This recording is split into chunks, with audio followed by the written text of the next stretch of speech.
Hello, everybody, and welcome to today's episode of Rise Up Sparks, little bites of big information to ignite transformation in your world.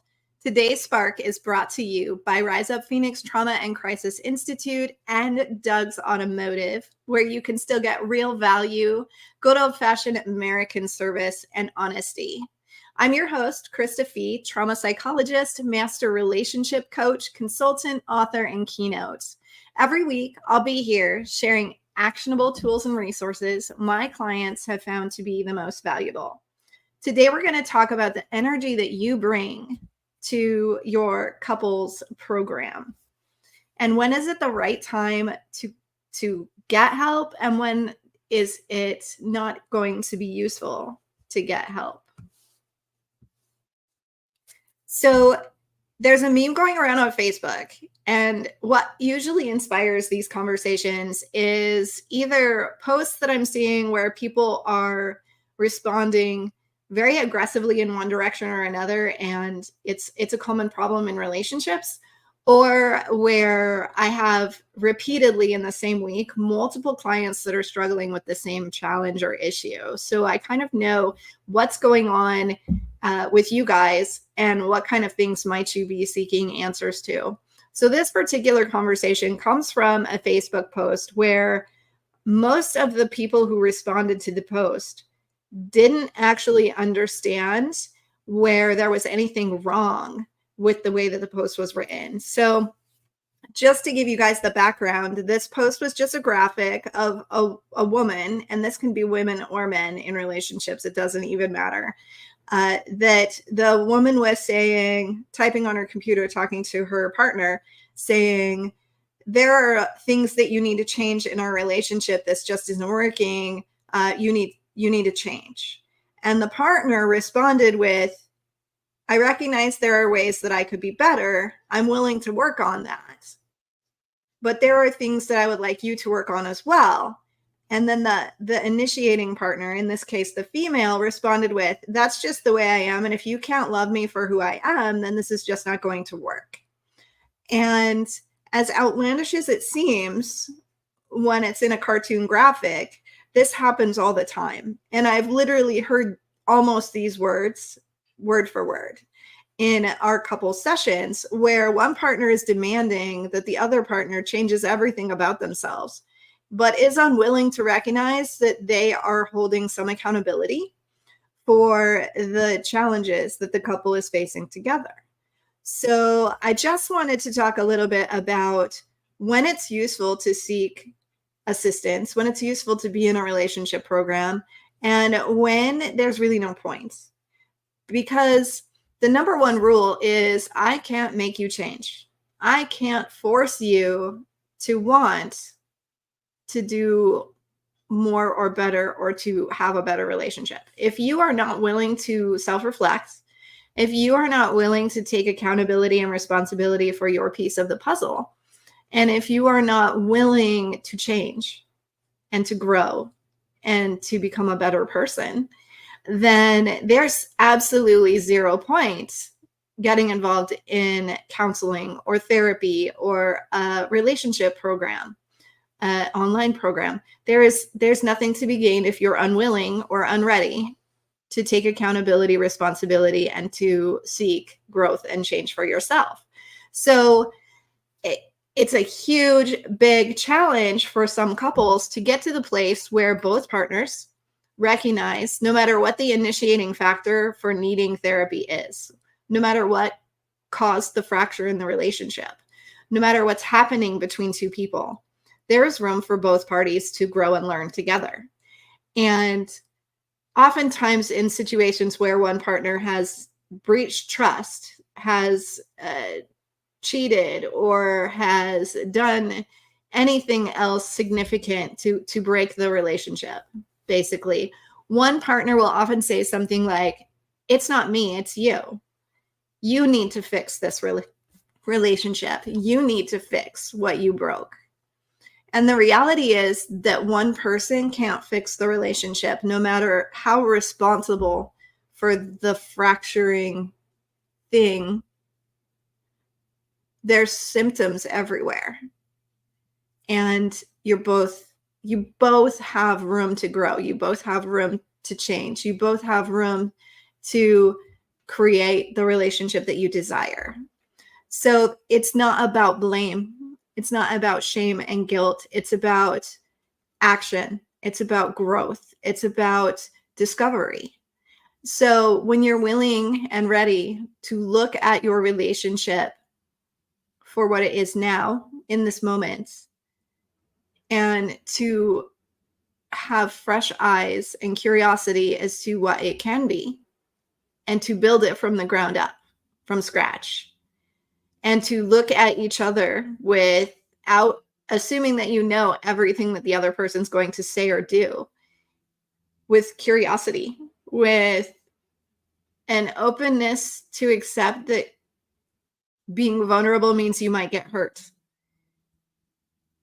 and with a mind towards what can I do to create a relationship that I'll be proud of, to create a relationship that I want to be a part of, to create a relationship that is moving forward in positive ways. What can I do to create that? Until you're ready for that, you'll go round and round and round in circles with each other. You'll continue to repeat the same patterns over and over again. You'll continue to repeat the same struggles over and over again. There'll be a lack of trust, a lack of consideration, a lack of flexibility, a lack of communication, a lack of connection, a lack of intimacy. All of these things that cause the symptoms, all of these things that cause the breaches in trust, all of these things that are a part of the problem, they come from a long history of past experiences and habits and belief systems. And all of that needs to be broken down and reviewed and rewritten, rediscovered, recreated in a way that stops those repeating patterns and the abuses and the neglects and the horrible, horrible things that happen between two people in a relationship.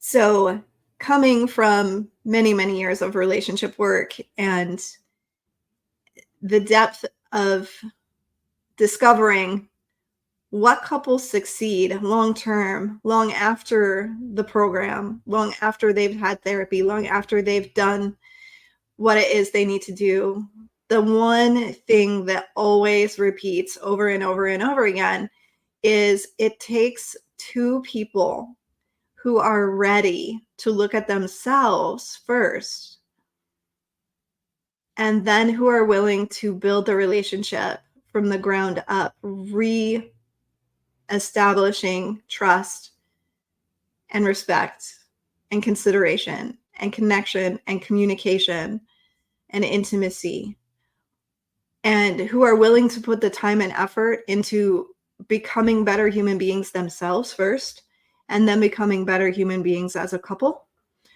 Those are the relationships that see the bright future. Those are the relationships that grow into prosperity in every area. Those are the relationships that are better after a fracture than they ever were before it occurred. Not to say that it's ever good to have a breach of trust or to have an incident in your relationship that feels like it's going to destroy you. But sometimes it takes hitting rock bottom to realize that you have so much potential to become something great that you never put the energy or effort into becoming before, because you didn't need to, because you were comfortable in mediocrity, because you were comfortable in things were okay. Things were not perfect. Things were not beautiful. Things were not joyous and wonderful, but they were okay and you were safe, and that's all that mattered. So sometimes we need to get out of our comfort zone. Sometimes we need to push our boundaries, and sometimes we need to challenge our beliefs and our expectations to really learn how to fly, to thrive, to become that phoenix that's blossoming out of the ashes of your past experiences and your expectations. So consider really deeply how you feel about yourself and how you feel about your relationship. And if you ever hear those words coming out of your mouth, this is This is who I am. This is how I am. If you can't accept me for who I am, just the way I am, then this isn't going to work.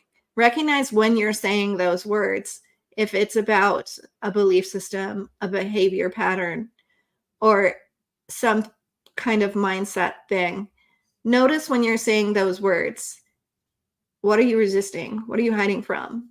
And look deeply and go, am I willing to look at myself and see if I can grow and see if I can change and see if I can become a better version of myself?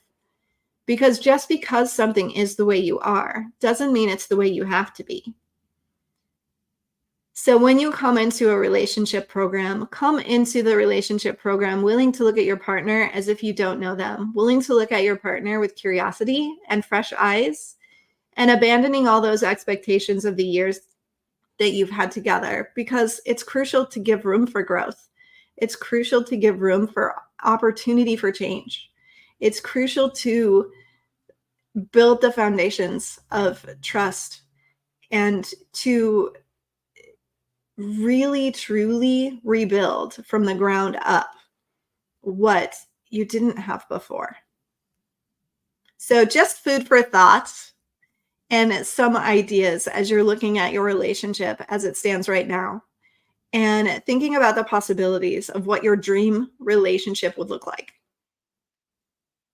And are you in it? Are you in that dream relationship? Are you getting out of your relationship everything that you desire? Is your relationship helping you be the best person that you can be?